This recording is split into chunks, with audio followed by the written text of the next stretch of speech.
What's good, y'all? We back live again. Finished up with my guy 5 Star. Now we have Mr. Rob Veno to come in and help us cap this WNBA.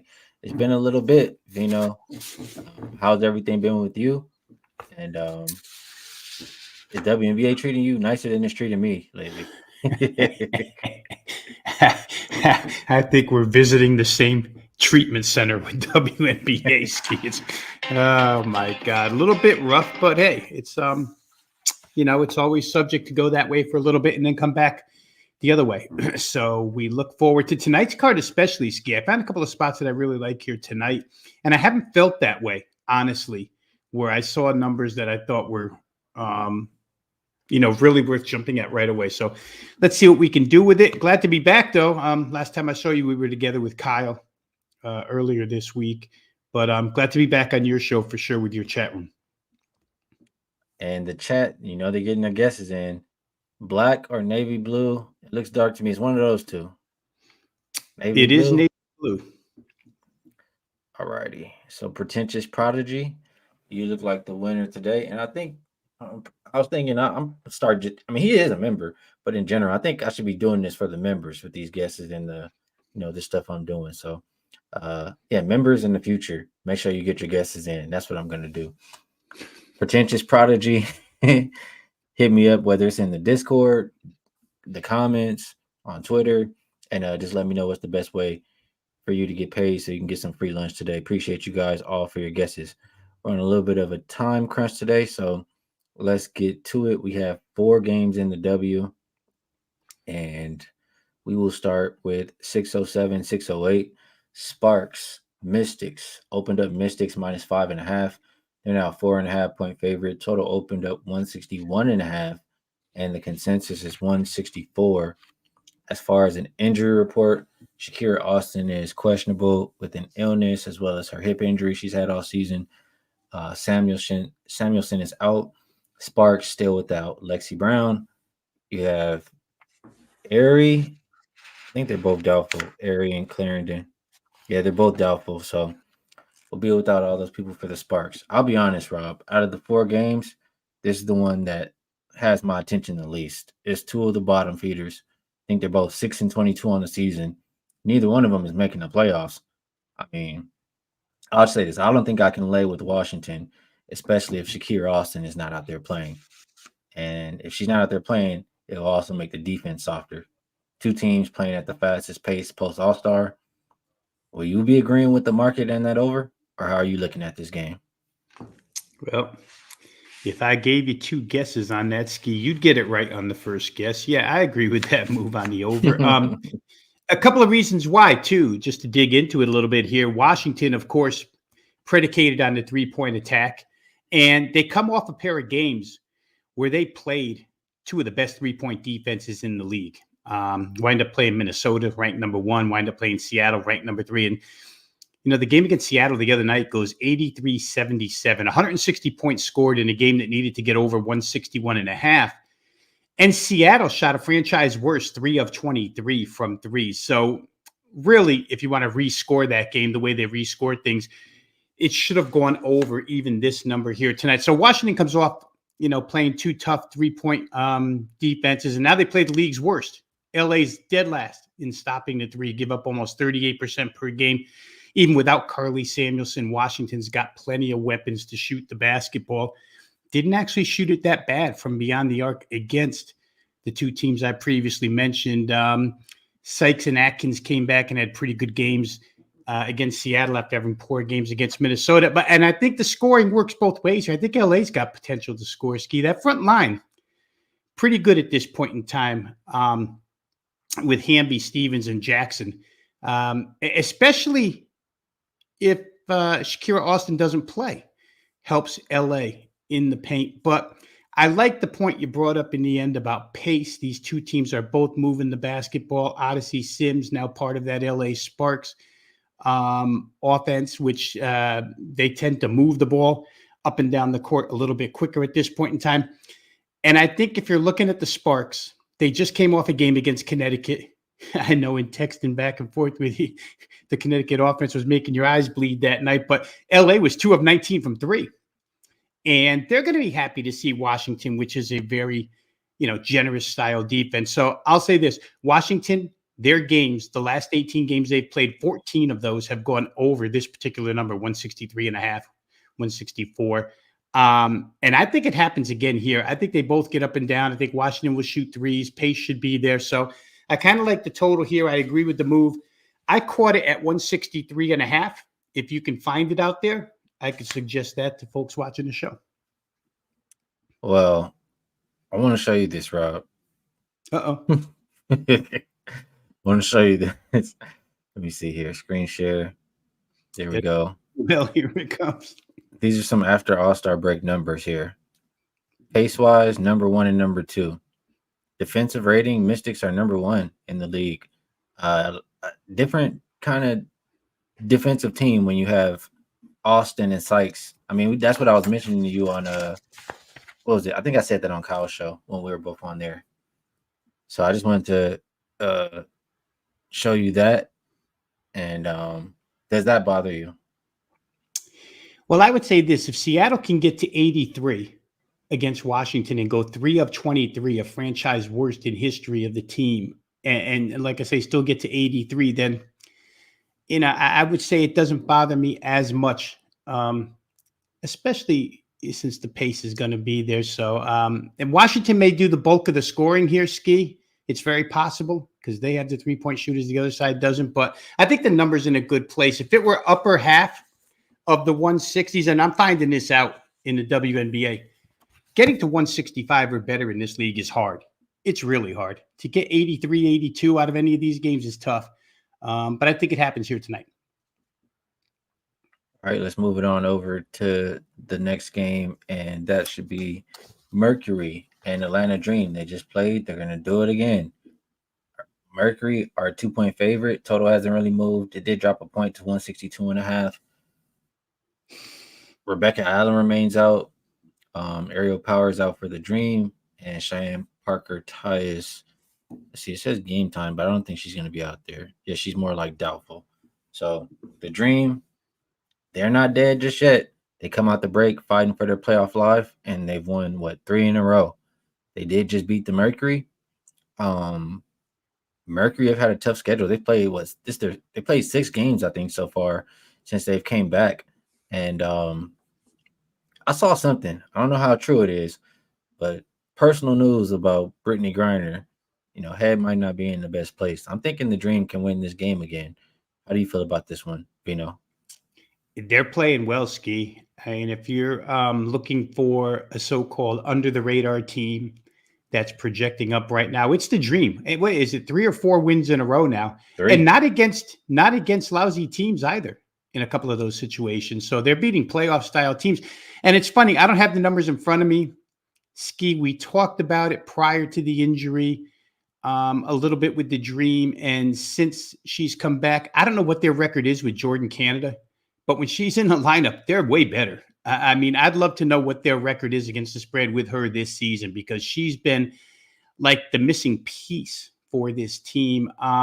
They didn't shoot it well the other night. Neither did the Mercury. Mercury got into a little bit of foul trouble with Sophie Cunningham first quarter. The analysts on the game broadcast actually brought that up a few times. The Mercury offense was out of sync. Diana Taurasi only scored 3 points. You didn't expect that stuff to happen again for Phoenix. And the game was played, it was relatively quick, but it was almost like a force-feed Tina Charles game, right? She was going to break the record and just give the ball to Tina Charles, give the ball to Tina Charles. Finally, she broke the record, and Atlanta heated up. They started making some threes in the end of that game.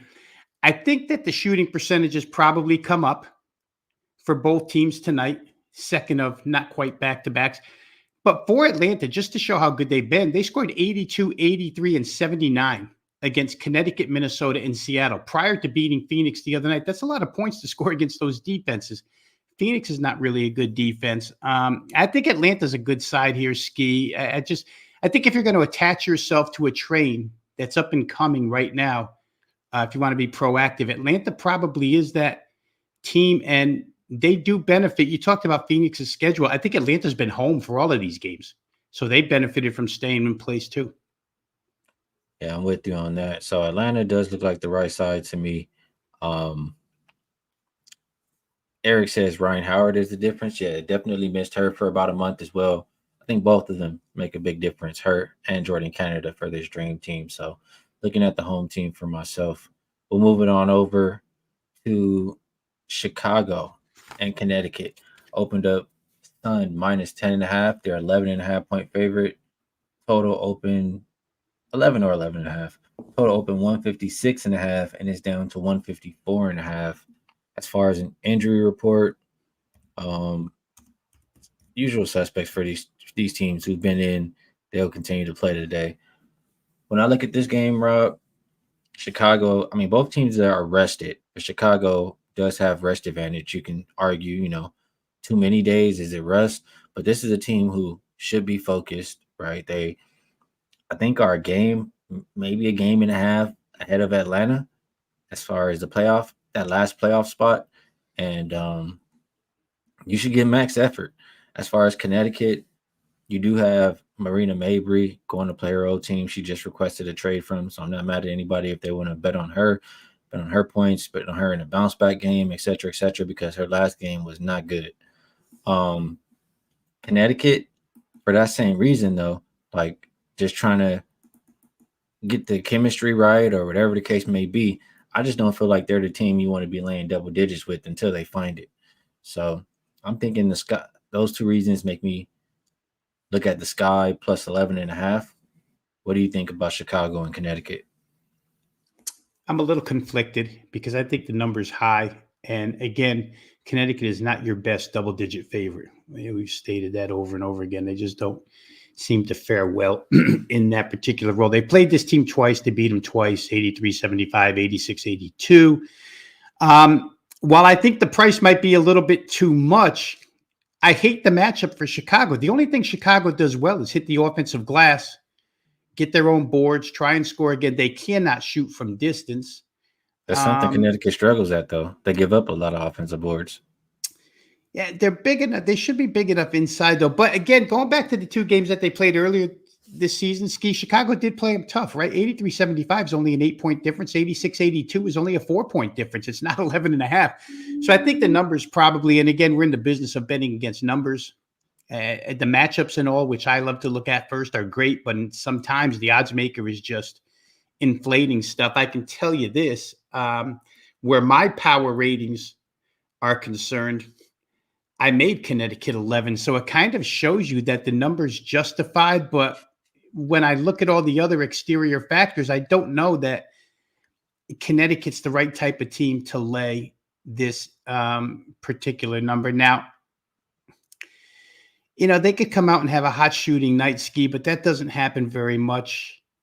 And for Chicago, I believe Rachel Banham, right? She was the one sent in the Mabry trade over to Chicago. And she's so hot and cold. Chicago's been trying to use her as an outside weapon, which is what she is. She's a 3-point shooter. And it seems to me that you can almost seesaw her games. Really good, not so good, really good, not so good. And when I looked this morning at her game logs, this would be a game where maybe she has a little something to say to the Connecticut Sun about sending her packing. So if Chicago can hit a couple of threes, they're in it. But I just don't like the interior matchup here because Alyssa Thomas and that group for Connecticut, they're pretty physical. And I think she's the one. Is she the player who landed Angel Reese on the ground way back in the beginning of the season? I think she's the one who planted her. Somebody did. So. So it's going to be rough and physical. 154.5, by the way, real quick, if we talk total. Both of the games between these two surprisingly have gone over. 158 and 168. So a little bit surprised by that. A couple people in the chat looking towards unders. I see that Mari says first half under was 78, now it's 76. Would you still take it? We didn't say we like first half under. That's you guys talking in the chat. So I'm not looking at the total. But other guys in the chat are looking at the under. One more game left on the slate here. Vegas and Minnesota. We just saw them play as well. Opened up Minnesota -2. Now flip a favors. Aces -2.5. And the total hasn't really moved. It looks like 167. Everybody is expected to be available for this game. And The Aces, man, they have not looked so as consistent as previous years. I'll just say that they've shown some weaknesses, and this Lynx team, they've been quite the opposite. I feel like they've been pretty consistent as long as they have, you know, their star players in the lineup. So, Rob, do you think the Aces have a little something to say after Lynx gave them a little spanking a couple nights ago, or does the home team get away with another one? You would like to, knee jerk reaction mechanically think so, Skee, that, well, the Aces have to respond because the other night, what Minnesota got high 90s in that game against that defense. And again, Minnesota, I think we talked about it on the show with Kyle the other day. They had gotten to 99 against Washington a couple of games before, and surprising that Minnesota all of a sudden, I mean, they've been the number one field goal percentage shooting team. They've been the number one 3-point shooting team, but they're so methodical. They generally don't get into that area scoring wise, but they did. And I'm with you. I don't know what it is. By the way, Aces 0-5-1 against the spread last 6 games. They just don't seem to be responding the way that you would have expected the Aces to respond. Becky Hammond, I don't know. It seems to be out of answers here with this particular group, and it's almost the same group as last year, so that's kind of strange in itself. They played the Sparks. They couldn't destroy the Sparks until the very end. They win by 16, but don't cover. They're kind of overinflated in the market, I guess, is what you would say about the Aces. And Minnesota constantly comes to play. The difference between these two coming out of the Olympic break is night and day. I don't know, Skee. It's not enough. Just the simple revenge and wanting to redeem for what happened in Las Vegas a couple of days ago, it's not enough for me to go ahead and lay points with the Aces at this point in time. To me, the Lynx right now are playing the better ball. They're the better team. Nafisha Collier, her return is just huge for the Lynx. We're seeing it on the floor now. So I didn't play it. I think I would like the home team, though, if I had to. I just don't like what I'm seeing out of the Aces right now. I've tried them multiple times from a team total perspective, thinking, oh, they're going to explode on this night. And I think it's the offense really that is kind of letting them down. It's just not as cohesive or fluid as we would think it should be. So we're on the same page there. I think this is a game I will not be involved in. Yeah, I'll just watch and see what I can learn from watching these teams duke it out once again. But good stuff. We got through the entire 4-game WNBA card. Now about that time where we move over to best bets. And been a little while. I'll ask you, Rob, if there's anything you would like to promote, and also maybe a play, something we've talked about that you like a little bit more than the rest. Well, let's say this college football begins tomorrow. Only a couple of games, a couple of added board games as well that are of interest. I have a couple of plays up and available. Wagertalk has a nice special going on right now. It goes through Sunday. So if you're interested in selection packages, go ahead, head over there. Skee always sticks the info in the link there, so you can find my homepage over at wagertalk.com. As for best bets, I'm going to go back to the beginning, Skee. I really do. I mean, I said it the other day, came up short by 2 points, one bucket, but I'm partial to Mystics totals going over at this point in time. I like the way they shoot the three. I like the way they get up and down the floor a little bit. I like the backcourt. I like the fact that Stephanie Dolson, the center, is the best 3-point shooter in the league. And if you're going to play a team with pace, I've also to add to that, I like the way Washington is like 7th ranked in defensive rating, so they don't necessarily stop anybody. I think the same can be said for the Sparks. Pointed out a couple of reasons why they're the worst 3-point defense in the league. So the number seems doable here. 163.5, as I mentioned, is what I got it at, but for show purposes, we'll use 164. I'm going to play it as the best bet, LA and Washington over 164. All right, good stuff there. For my best bet, I will go with Chicago Sky plus 11.5 is the best number I see right now. And I just think it's a really big game for them. I think that they match up well in the way that Connecticut can allow a lot of second chance points, and we know Chicago feast on those. So, like we mentioned earlier, they played a couple games close already. I think they'll do a game while Connecticut is still trying to figure out the chemistry with Addie Mabry. So, Chicago plus 11.5, my best bet for the show. Veno, Nice to be back rocking and rolling with you on the show. Appreciate you taking the time to come through and cap with me. Hope you have a good weekend. For everybody in the chat, appreciate you guys.